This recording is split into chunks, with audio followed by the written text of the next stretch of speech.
my watch is over, and the North certainly does remember.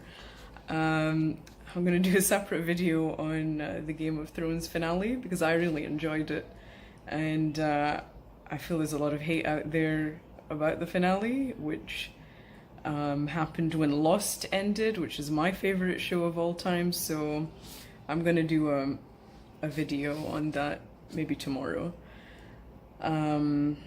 Today's video, I wanted to talk about mindfulness. Mindfulness is very important, but I think often misunderstood. And I think it sounds like the word mindfulness makes it sound like something that's stressful, something that's hard to do, or maybe something that, something that other people do, but not something that you would want to do. You know what I mean? It seems to go hand in hand with letting the world know that you're vegan and stuff like that. So no offense to anyone who's vegan, obviously. I'm just making a joke, a bad one, forgive me. So I just wanted to talk a little bit about this. Mindfulness is something that's come to me in the last few years, though to begin with, I would say that I had like a conceptual understanding of it. I would say that, yeah, I get it. I mean, I know what it is, but I'm not sure how to do it, or when I do it, it doesn't work. And if you're in that phase of your life where you think that you get it, but you don't know how to do it, then I think you should probably watch this video. I've been there. I know.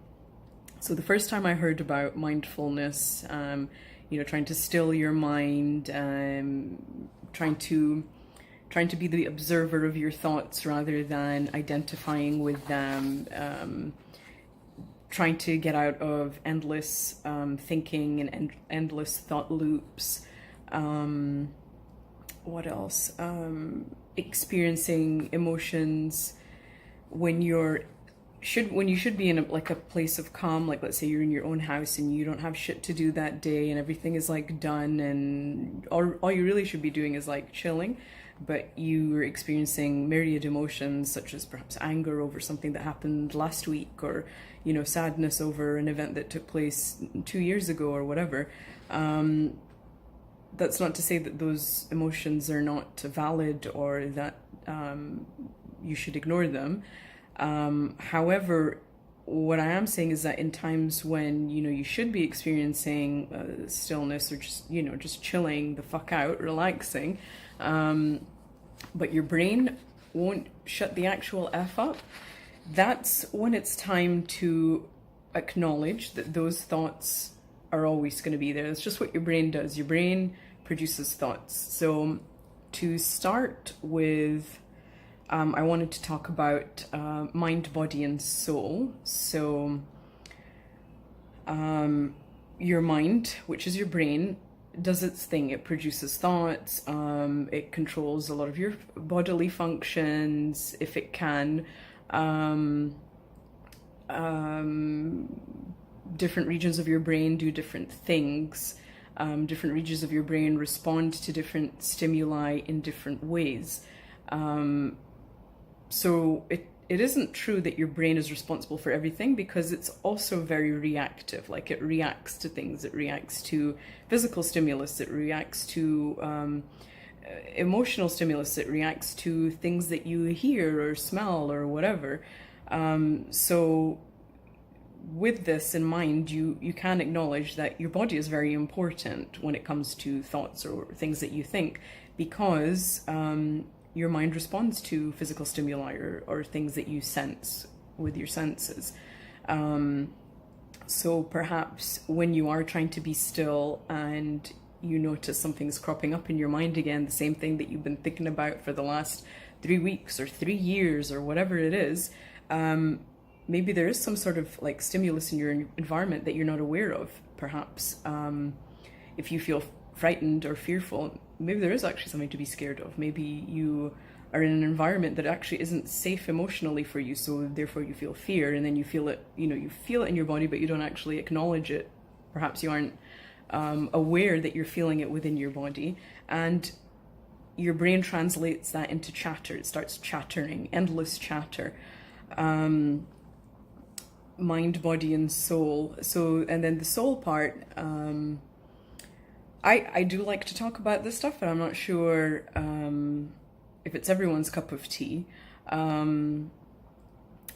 But there is a third element. There's the thing that goes on in the background. So there's the thing that you're not aware of at all. Like, you're aware of your physical self, you're aware of your brains, what's going on in there. But then there is this third thing that you aren't aware of, that does have an impact on who you are, and how you experience life, or how you experience your day. So let's call that thing the soul. And what getting into mindfulness does for you is it helps to recalibrate these three things, and it helps to balance them so that you aren't mind focused, which a lot of us are. We tend to get stuck in our own thoughts and our own thinking patterns and judgments and just endless brain chatter that just never shuts the fuck up. And so to recalibrate, to help yourself realign these three areas and bring balance to it, so that when you do have thoughts, that they're useful ones, or when you do experience maybe endless chatter, it's something that you actually should listen to, rather than it being something that you should ignore. Because left unchecked, your brain is just going to go on and on and on and on about stuff. So mindfulness it's an upskilling, if you will. You upskill what you already know. So let's say what you presently know is to think endlessly about things. So to advance yourself in the realm of thought, practicing mindfulness is really going to help you to develop better skills to handle what the brain does. That's what it does. It talks a lot.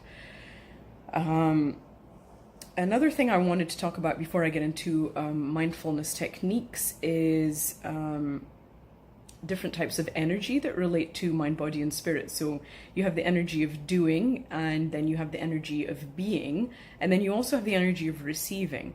And what the brain does is it focuses on doing. I need to do this, I need to do that, I need to do this thing, I need to do that thing, and it'll be a never-ending list of doing. Whereas if you shift your focus to being in your body, which is one of the techniques I'll discuss in a minute, that helps you to get into the energy of just being. Being and doing are totally opposite things. And if you're really mind identified, it's going to be very hard to just sit in yourself and just be, even for 60 seconds. It's going to be really hard to do that to begin with. But once you get into it and once you practice it, it'll become easier to do. I'm not saying it's going to be the easiest thing to do ever. Like, you can't just snap into it like you see monks are shown to do in TV or in films, which I don't think they even, I don't know any monks, but I don't think it's that easy. But you don't just snap into a trance and then you're out of it. It doesn't work like that for me. However, with practice, you can still your mind and actually feel peaceful and feel calm when you're supposed to be feeling peaceful and calm. And the third energy that I wanted to discuss was the energy of receiving. And the energy of receiving goes hand in hand with that third other thing, the soul or spirit or whatever you want to call it, your subconscious, if you want to call it that. The energy of receiving is related to that. So if you're constantly doing, chances are that you're not receiving. So you're not receiving love and affection. You're not receiving the gifts that are abundant around you, such as the comfort of where you are. You aren't able to receive that energy. You aren't able to feel comfort or safety or whatever it is, because your brain is in the energy of doing. So you can't actually enjoy the moment because you aren't receiving the moment. And another thing that I wanted to bring up as well is that there seems to be an awful lot of pressure these days to be happy and content with where you're at and with what you're doing, and that negative emotions should be brushed to the side as quickly as possible so that you can return to being happy and whatever. And the reality is that we aren't meant to be happy and never anxious all the time. It's not a reality. We're human beings, and that's how we are. Our mind talks and stresses us out. We have emotions which make us feel myriad things constantly. We have other things going on in our life externally. We have different types of pressures, whatever they are. All of these things affect how you are, and it's just simply not possible. And it's just simply not possible to be without stresses or anxieties or any sort of ill sentiment. In particular, one thing that troubles a lot of us is that we have memories that we don't want to think about, but they come up, and then there's emotions that are attached to them that need to be processed, and we don't want to deal with that, and that's stressful as well. And that, that creates a whole environment in which you're going to find yourself feeling very anxious or unhappy all the time. So it's important to acknowledge that whether you practice mindfulness or not, you'll never be anxiety free, and that's okay. That's fine. It's important to acknowledge what is realistic and what isn't. So when you're doing this, it's not like, taking a pill and it's going to like change you into a different species. We are what we are. We're human beings, and this is how we are. And it's liberating to acknowledge that, and it takes all the pressure off. I mean, it takes a lot of the pressure off to know that, you know what, I'm okay as I am. I'm okay if I'm a little bit upset today. I'm okay if I'm a little bit angry today. I'm okay if I'm really happy today, and maybe I won't be really happy tomorrow, but you know what, I'm going to receive that today, and I'm going to sit in it and enjoy it, and I'm not going to let my brain ruin it for me.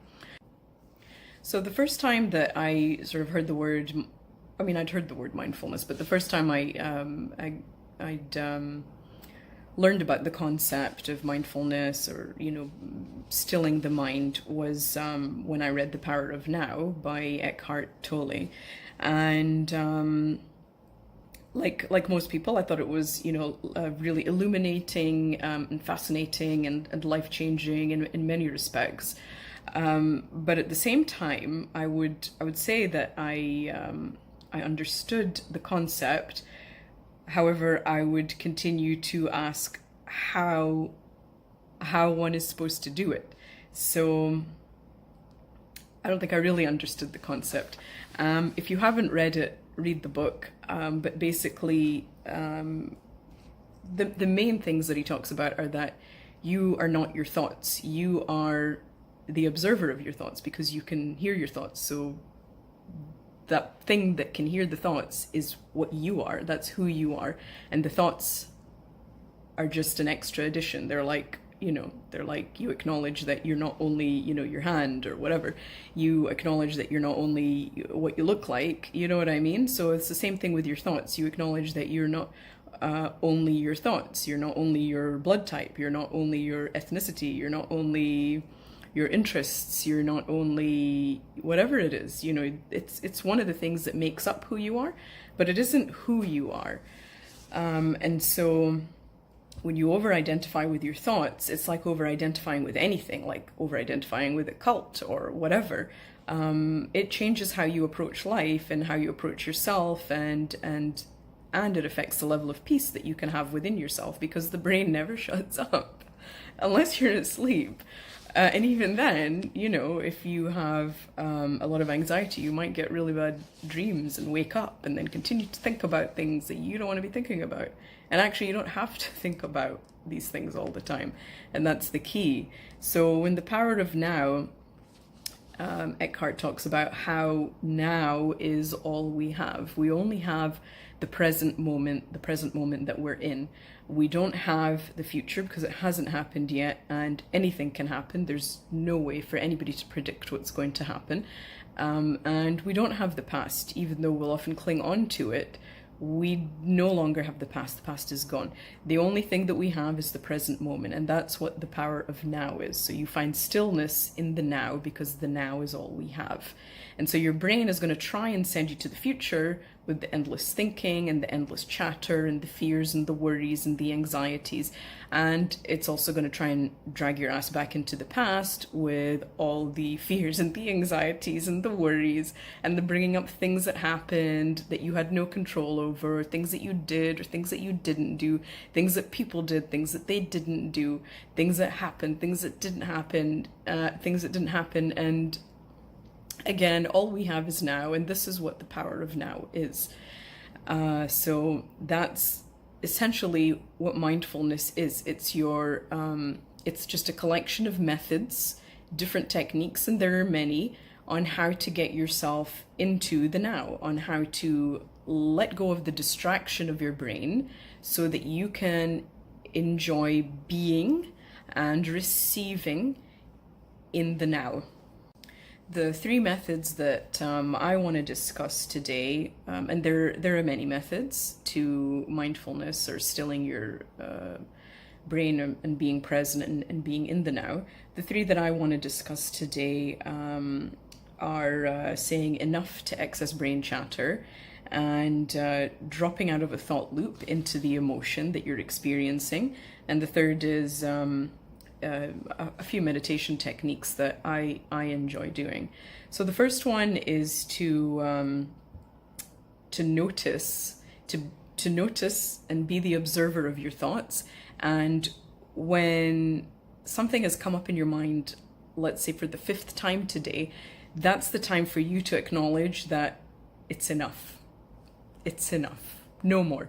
And you can literally say that out loud to yourself. You can say, enough.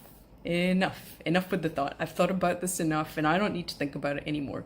Thinking about it anymore is not going to do anything. It's not going to change anything. If there's something that needs to physically or literally be done and you've already done it, then you can just say to yourself, listen, I've done all that I can do right now and it's enough. I don't need to keep thinking about this. It doesn't need to keep on repeating in my mind. And just stop yourself. And if you get a little bit of peace, like 5 or 10 seconds worth of peace after saying enough to yourself, well, that's good. That's better than, than not having that 5 to 10 seconds of peace. And that's sort of how you start to build up your stamina for shutting off the thoughts in your mind. To just start by saying enough. That's it, enough. And the second thing is, if there's something that you find yourself thinking about a lot on repeat, or if you think about if it's something that repeats and it's a thought loop that's constantly happening, it could be anything, whatever it is, but you know yourself that it's like a loop. It's never ending and it's always coming up. It's likely that you're experiencing an emotion that you aren't aware of. You're maybe experiencing sadness or anger, or you might be frightened about something, or disappointment. I mean, it's usually a negative emotion in this type of situation where you have like an endless loop of the same thing. You just keep repeating the same thing in your mind.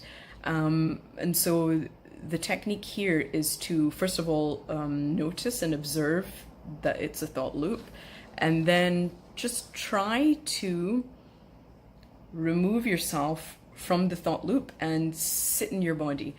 Try to notice if you have any sensation within you. Is it in your heart space? Are you holding tension in your shoulders? Are you all clenched up? Do you grind your jaw? Do you bite your nails? What do you do? And that's also another indication that there's an emotion that you're not processing. And until you process that emotion or acknowledge what it is that's actually upsetting you, your mind is doing its thing.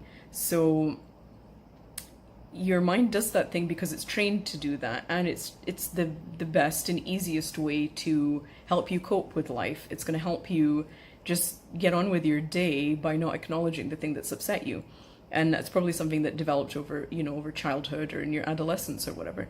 However, now as adults, we don't need these coping mechanisms anymore, because we can cope with reality and we can cope with things that we don't understand and don't know.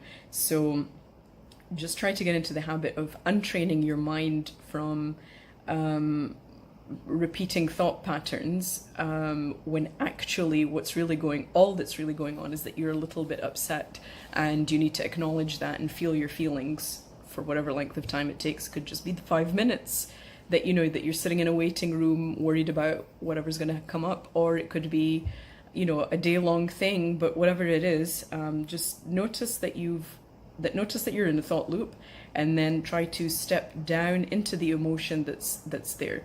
And if you're a little bit confused about what you're feeling, you can look up a feeling wheel you can Google that, and there are so many Google images of it, and it'll show you like broad emotions like sadness, happiness, or whatever, and then it'll narrow down the precise thing that you're feeling within that broad emotion, and that might help you to understand what you're feeling. And then when you acknowledge what you're feeling, you can think about it, you can process it, and to process it means to feel it, and then to acknowledge the thing that happened, and process the thing that you wish had happened rather than the thing that did happen. So you process it both ways, and that way you really honor that feeling, and you feel it, and you let it pass.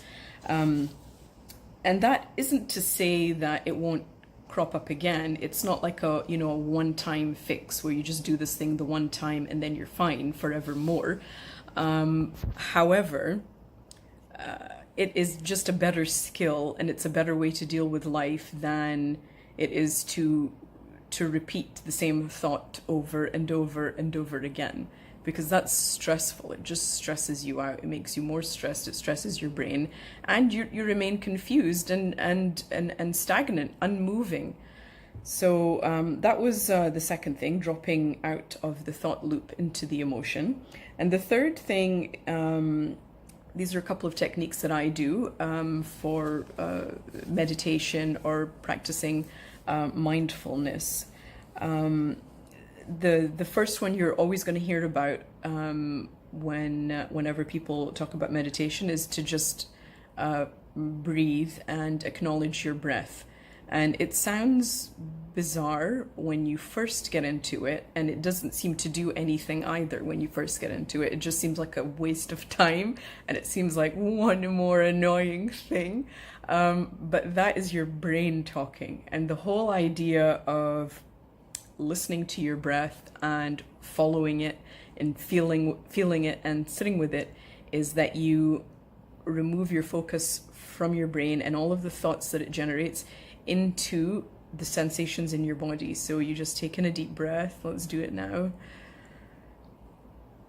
And then you acknowledge it going right into your lungs and filling up your lungs. And then you want to let it all out. And when you let it all out, imagine that you're just letting all of the negativity out, and then breathe in another fresh breath of air. And if your mind wanders, or you start to think about the thing that you need to do after you watch this video, and the thing that you need to do after you watch this video is like and subscribe, guys, or you start to think about other things, that's okay, it's fine, it's just your brain talking. Just return to your breath again and take in a deep breath, and then let it all out. So you want to breathe in the wonderful, abundant, magnificent, positive, bright, light energy that is everywhere.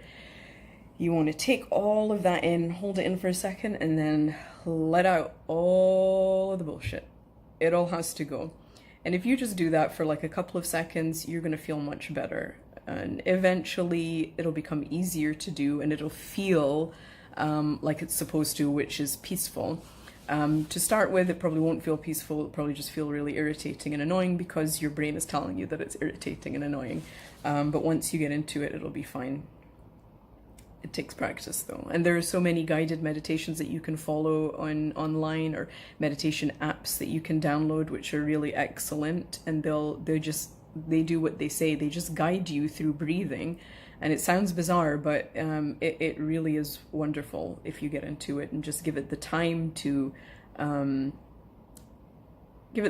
like set, like you know, like a pie that you take out of the oven. Like if you eat that thing straight away, like the center's all going to be runny and you're not going to get a nice slice and whatever. But if you let it cool, it's all going to set and it's going to be perfect. So when you slice it, you're going to get a wonderful piece of pie, and the rest of the pie is also going to be good because the center isn't going to ooze out. And it's the same thing with practicing mindfulness. It just takes time to learn how to do it right, and to learn how to really feel it and savor it and enjoy it, and to not, you know, try and wish that it was over. So really, the main point from all of this is that in mindfulness, there is no doing. It's just about being and also receiving. So if you're asking yourself, how can I be mindful? What can I do to be mindful? What can I buy to teach me how to be mindful? Like, you know, what can I make that'll make me mindful? Like, there's nothing that you can do to be mindful. You have to be, and that's a completely different energy, and it's something that all of us have within us, but we're just undertrained in it. So it's just about like retraining, recalibrating, and getting that right, you know, getting that energy balanced. A thing I want to end with is what I've talked about before in a previous video about how practicing gratitude helps to get you into the energy of abundance. And abundance, that's also another concept that goes hand in hand with the power of now. When you're in the now, everything is available to you. You're comfortable, you know, hopefully you're doing all right in the now, in this, like literally in this right now, this second, you know, hopefully everything's fine. So you're in abundance. It's the energy of abundance. So to be in it and to be able to receive it helps you to generate more abundance in your life, and it gives you stillness and a sense of peace and calm. Whereas the energy of lack, which is to constantly sit and think about what's wrong with your life and what you don't have and what's going terribly for you, it just breeds more stress and it overactivates the mind. And that's actually what the mind enjoys, to continue to think and think and think on things that just aren't relevant to you in this present second. You know, right now, is there anything really that pressing in this second? I mean, if there was, you probably wouldn't be on YouTube. So just enjoy it. Enjoy the second that you're in. And that's all there is to it. The North remembers. And I will post a video on Game of Thrones because I feel that I must. Have a great evening, or morning, or afternoon, or whatever it is. Enjoy your day and maybe try out some of these mindfulness techniques. And I'll see you in my next video. Thank you.